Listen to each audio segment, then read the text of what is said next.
Good evening. This is CTV News. I'm Taylor Thomas.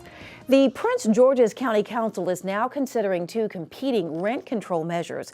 Council members Mel Franklin, Calvin Hawkins, and Sidney Harrison are now sponsoring the Rental Assistance Act of 2023. The measure would limit landlord rent increases to 20%. The other bill, sponsored by Crystal Orietha, is a tenant-friendly and restricts increases to 3%. And Laurel City Council member Martin Mitchell has been working on landlord-tenant issues for weeks. He calls the Franklin legislation a landlord bill. It is the landlord's bill.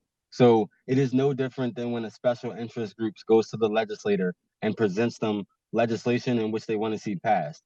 So when we at Laurel introduced the 3% proposal, Carl DeWalt and I, the mayor introduced discussion points on 4%. AOBA introduced gave us a bill that was 20%. So, the biggest difference is this is pushed by the landlord lobby. It's supported by the special interests of the landlords. This is the same exact bill that IOBA gave them. The only difference I've heard is they now want to help seniors to like at the 10% range. So that's the only difference, principal difference that I've heard in the bills. The County Council majority is backing the tenant-friendly legislation.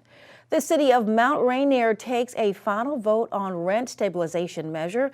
The City Council tonight is expected to pass the measure, creating a rent stabilization board. The board would have authority to prohibit rent increases above a certain amount. The aim is to stabilize housing costs and keep rent affordable in the mostly Black and Latino community. A Maryland lawmaker puts forth a bill to help low and moderate income residents become homeowners. Delegate Pamela Queen is backing House Bill 501, which is called the Revitalization Neighborhoods Through Home Ownership Program. The bill would provide state funds to help local governments resell vacant or abandoned homes to low to moderate income families. HUD provides up to $25,000 per home to rehabilitate homes that have been abandoned and vacant. They could be HUD homes as well as other properties that are abandoned. What this would then do, if you've applied for the HUD funding, add additional state funding to match it. A hearing on the measure took place this afternoon. All right, here are the latest COVID-19 numbers for our region. The Maryland Department of Health has confirmed 537 new cases. The county's positivity rate is at 9.6%. 3 Marylanders have died of COVID over the past 24 hours. 410 people are hospitalized. You're watching CTV News. I'm Taylor Thomas. Back in a moment.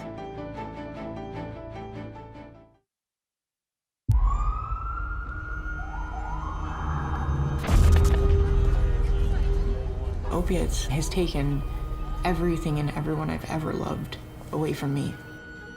Everything. All I did was dance. I was being scouted for a scholarship. I blew my ankle out and I got prescribed pain pills by my doctor. If making my detox public is gonna help somebody, I'm all for it.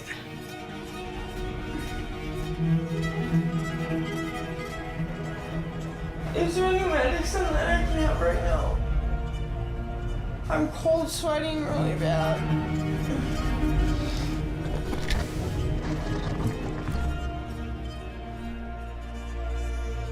I just wish I would have had a warning. Opioid dependence can happen after just 5 days. Know the truth, spread the truth. Good evening and welcome back. Maryland State Police are investigating a fatal car crash on the Beltway in Montgomery County this morning. Just before 5 a.m., troopers responded to the crash on eastbound 495 near the Route 355 exit. First responders had to remove 2 people from a Chevrolet Cobalt that left the roadway and struck a tree. The driver, who later died at the hospital, has been identified as 19-year-old Tara King of Woodbridge, Virginia. A 20-year-old male passenger survived the incident. Have you seen this man? He's missing from the Laurel area. Authorities say Vu Han Mak was last seen around 8 Monday night in the 6300 block of Brooklyn Bridge Road. The 43-year-old was wearing a gray hoodie with a fur rim along with black and white plaid pants. Now, if you know anything about his whereabouts, you are urged to contact police. In a joint session of the Maryland General Assembly today, State Treasurer Derek Davis was reelected and sworn in. Davis replaces Nancy Kopp in the 2021. He replaced her actually in 2021, but he will now get to serve a full 4-year term. Davis says that he will work to improve minority contracting and promote financial literacy. I had an opportunity to participate in an exercise with Junior Achievement where they had middle school students develop a budget, pay bills, put money in a savings account, plan for unexpected costs. And it was an eye-opener for the students as we were going through the process, and we would have them like, oh, our roof needs repairing, so where does that money come from, or this or that. And you gotta love kids. They they had kids and family in this exercise, and one of the kids asked me, well, can I sell the kids? And I said, well, you can, but that's gonna get you 20 to life. It just showed me how much financial literacy is needed. Governor Wes Moore and Lieutenant Governor Aruna Miller were in attendance at the swearing-in. It's been 10 years since the FRESH program began working with the youth of Prince George's County. FRESH stands for Fully Restoring Every Son's Hope. The program works with boys and girls ages 5 through 17, as well as returning citizens. The organization is based in District Heights, but works countywide. The goal is to help kids make the best decision. We do the Stop the Bullying, we do gender identification, we deal with alternatives to violence, we deal with choices, anger management.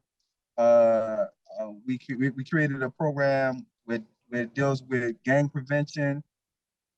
We also created a curriculum that we've been doing across the country called Knowing Your Rights and Engaging in the Political Process. So all these programs that we created was basically to get those young men and young women, not only in Prince George's County, but all through the country, engaged in knowing how to make better choices in their lives so it could set them to a stage where when they do get 16, 17, 18, that they know the path that they want to take. For more information, go to fullyrestoringeverysonshope.com. Bowie State University receives major grant money to help to support Black men who want to become educators. The university nabbed $1.5 million from the Augustus F. Hawkins Center of Excellence grant through the U.S. Department of Education. The money will support students through the university's new Center for Research and Mentoring of Black male students and teachers. Many of our students work full-time and they need assistance in paying for college. And so what this funding allows us to do is to support 50 Black male undergraduate teacher candidates in our early childhood SPED, secondary ed, and elementary education programs to earn their degree with support financially to receive scholarships. Davis says the university is working to become a national model for producing quality Black male teachers. And still ahead, Simon Buggs and your sports page up next. Stay with us. Simon Buggs here, and coming up in a bit, a recap of some UMD sports games that took place over the weekend, and a member of the Bowie State men's basketball team gets recognized for his great play. Stay right there. Yes, we're on thin ice. And everything is going up in smoke. Still, some are adding fuel to the fire, while the rest of us see the troubled waters rising.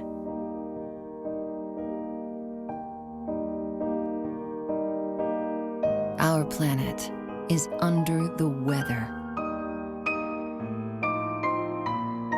But when the going gets tough, the tough get, well, you know. Because in the heat of this moment, we're not about to lose our cool. Love it or lose it.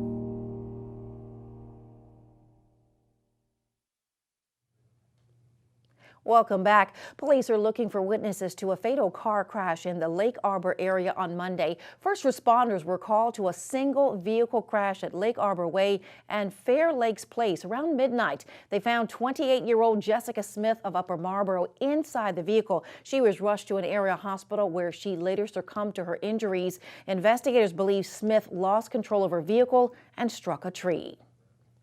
A Greenbelt police officer has been charged with soliciting. City officials say Officer Albert Murray has been charged with violating Maryland's prostitution laws.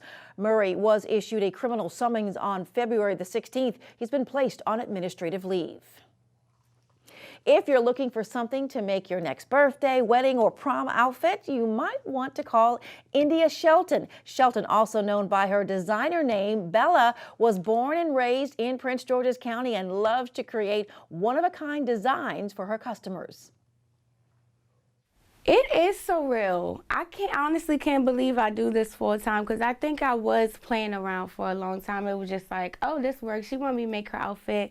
I'm going to do it. It was just for fun. But then, like, when I started seeing the money come in and I outgrew certain places, it kind of was like, oh, this is my full-time job. Well, we'll have more about Shelton and her unique garments on CTV News tomorrow. In tonight's segment of Grow.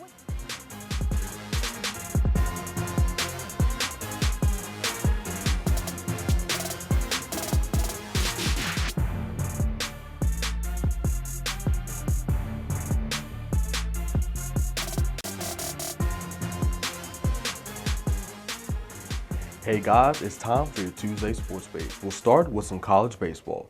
The UMD men's baseball team started their season off strong this past weekend, going up against USF 3 straight times and beating them twice. The Terps are now 2-1 and will host the University of West Virginia this afternoon. Now for some college basketball. Unfortunately, the UMD men's basketball team wasn't able to come out on top in their weekend matchup. They fell to Nebraska in overtime, 70-66. This loss ends the Terps' winning streak as they had won 2 games in a row going into the game. The Terps are currently 5th in the Big Ten Conference and will host the University of Minnesota tomorrow at 7 o'clock. And finally, congratulations are in order as guard Quinn Drayton of the Bowie State men's basketball team was named to the All-CIAA team. Even though the Bulldogs didn't have the best season, Drayton still put up solid numbers of 12 points and 3 rebounds per game. He also scored in double figures 17 times this season and had a career-high 34 points against West Liberty. Drayton and the rest of the Bulldogs will be in action tonight as they face Shaw University in the opening round of the CIAA tournament at 6:40. And that is your Tuesday Sports Page. Simon Buggs, CTV Sports. Thanks, Simon. Let's check our weather forecast tonight. Mostly clear with lows around 37 degrees. Rain likely tomorrow, highs near 50 degrees. Thursday's forecast, sunny, breezy, warm. Get this, 70s. What would be in the 70s? Friday, sunny and breezy again, but the temperatures will drop. Expect highs around 51 degrees. And that's CTV News for now. Thanks so much for tuning in. I'm Taylor Thomas. Good night.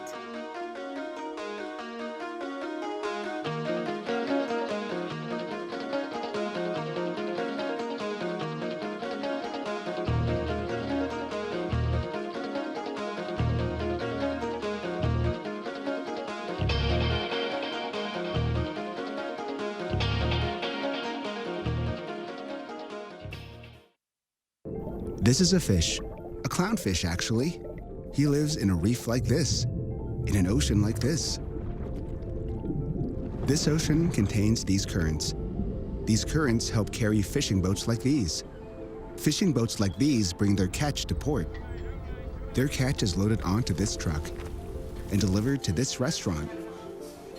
This restaurant serves dinner to this family. This family drives back to their home. Their home borders this forest. This forest surrounds this creek. This creek trickles into this river down to these mangroves. These mangroves buffer the coastline from this bay. This bay is a hunting ground for this shark. This shark swims out to this ocean. This ocean flows over this reef. This reef is home to this fish. This is a fish, a clownfish actually.